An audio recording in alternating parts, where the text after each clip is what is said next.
Assalamualaikum warahmatullahi wabarakatuh. Salam sejahtera bagi kita semua. Perkenalkan, saya R.A. Kanas Kosasi Kusumadinata atau biasa dipanggil Kanu, dan saya perwakilan dari LSK Tata Rias Pengantin.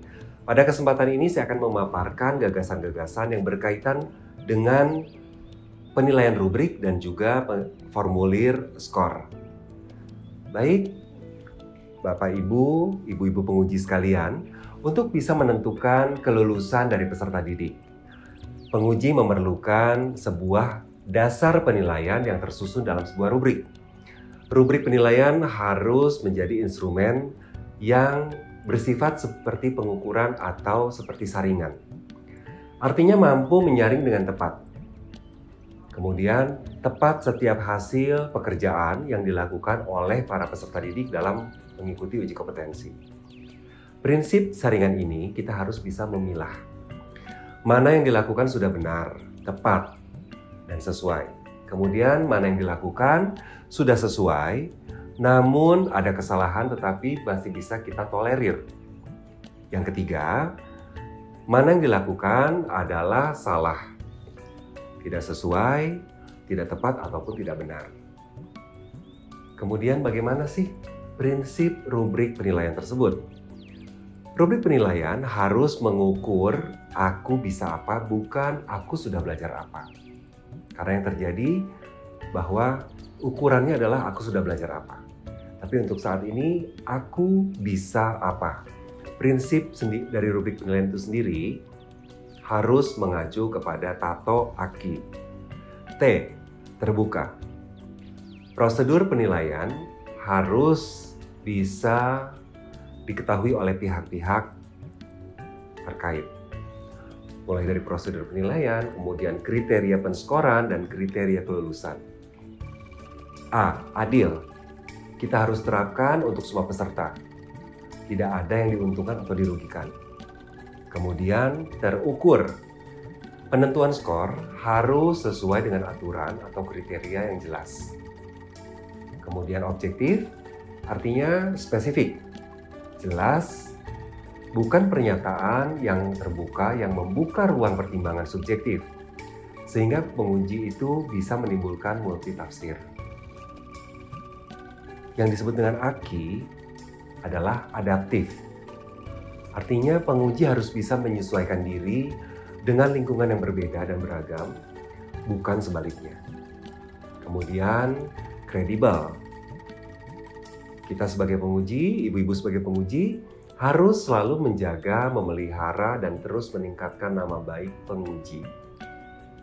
Sedangkan integritas, meningkatkan kepribadian yang memiliki nilai-nilai moral, jujur, berhati mulia, berbudi pekerti luhur, sejalan antara ucapan dan perilaku.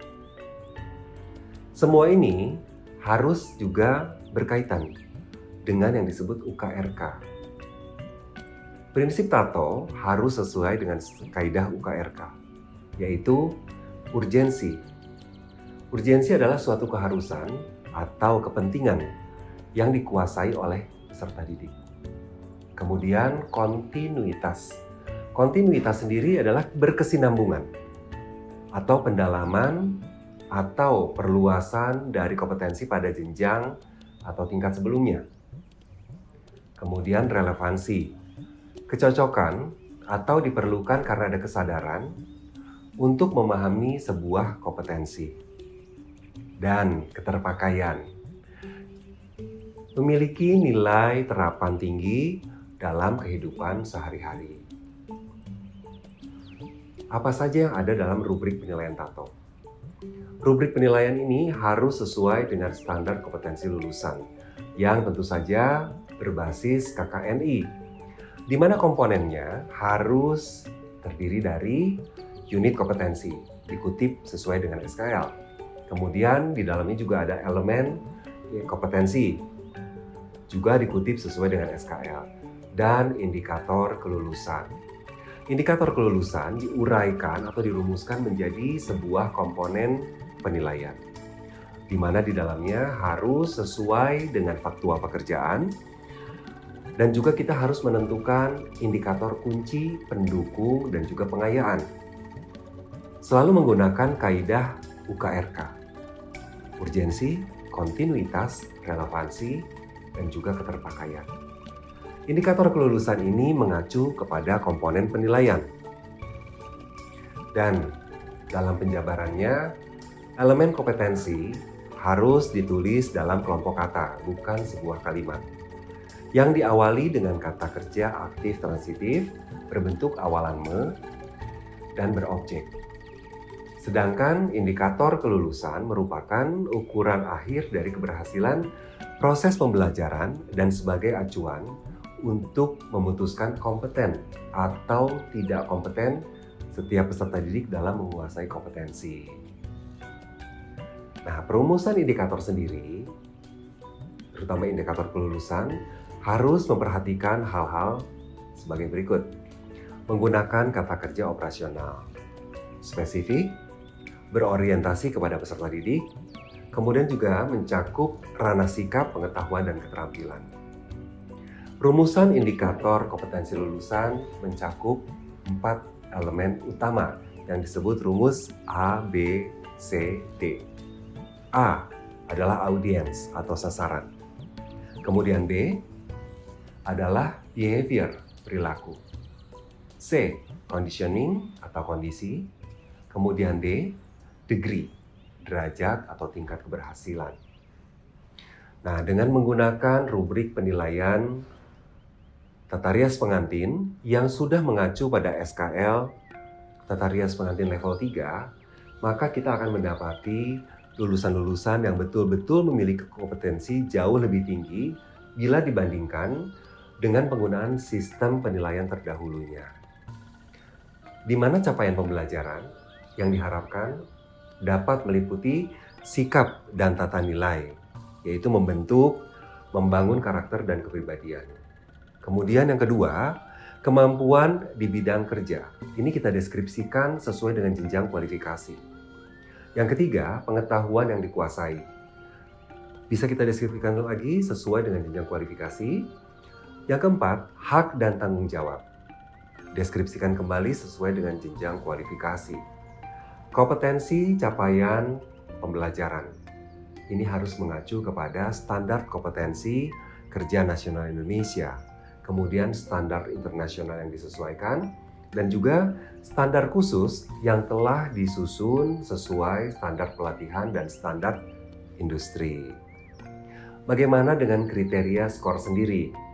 Setelah kita nanti akan mempelajari tentang rubrik yang sudah disesuaikan dengan SKL TRP level 3. Penentuan skor penilaian ini harus mengacu kepada SKL level 3, tata rias pengantin. Diberlakukan apa yang namanya skor politomi dan juga dikotomi. Ibu ada yang hafal dikotomi dan politomi? Belum ya? Baik, saya akan jabarkan terlebih dahulu. Skor mutlak mayor itu bernilai 2 atau 0.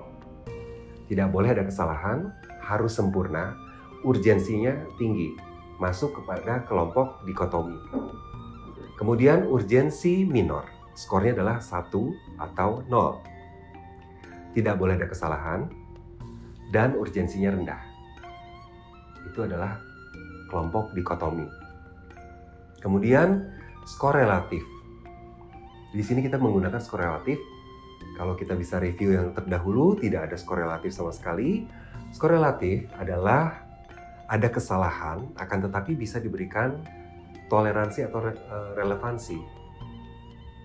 Masuk kepada kelompok penilaian politomi. Dan juga ada skor opsional, ya atau tidak. Minimum sejumlah items terpenuhi.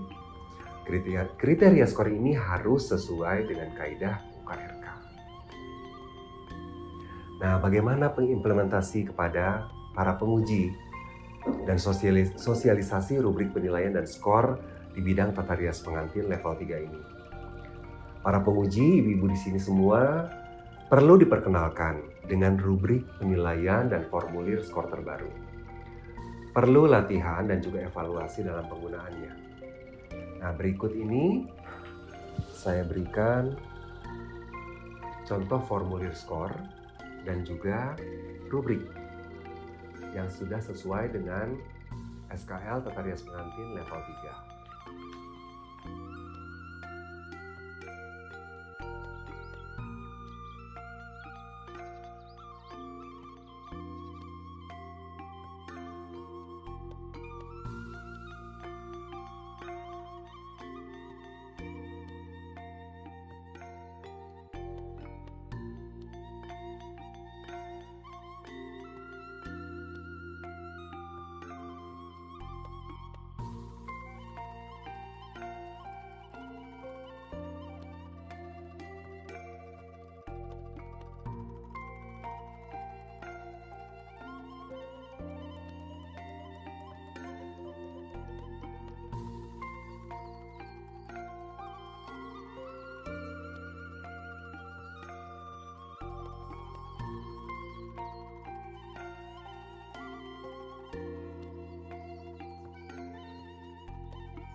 Dengan mengacu dari sistem penilaian yang sesuai dengan SKL dan juga mengacu kepada Tato, maka akan mempermudah para penguji dalam memberikan penilaian yang objektif, sehingga akan menghasilkan lulusan yang jauh lebih kompeten dan betul-betul bisa menguasai elemen kompetensi secara menyeluruh. Sehingga diharapkan para lulusan ini dapat memenuhi kualifikasi yang diharapkan oleh Dudi atau Iduka, sehingga akan terjalin sesuatu hubungan yang betul-betul match atau dapat bekerja secara mandiri. Dan untuk rubrik penilaian serta formulir skor ke depan dapat dimutakhirkan kembali.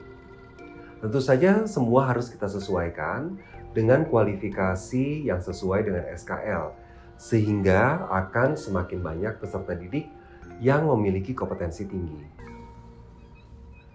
Demikianlah Bapak Ibu materi yang saya paparkan. Semoga ke depan The New LSK bisa memberikan kontribusi yang jauh lebih besar lagi dalam dunia pendidikan non-formal, khususnya dalam bidang tata rias pengantin.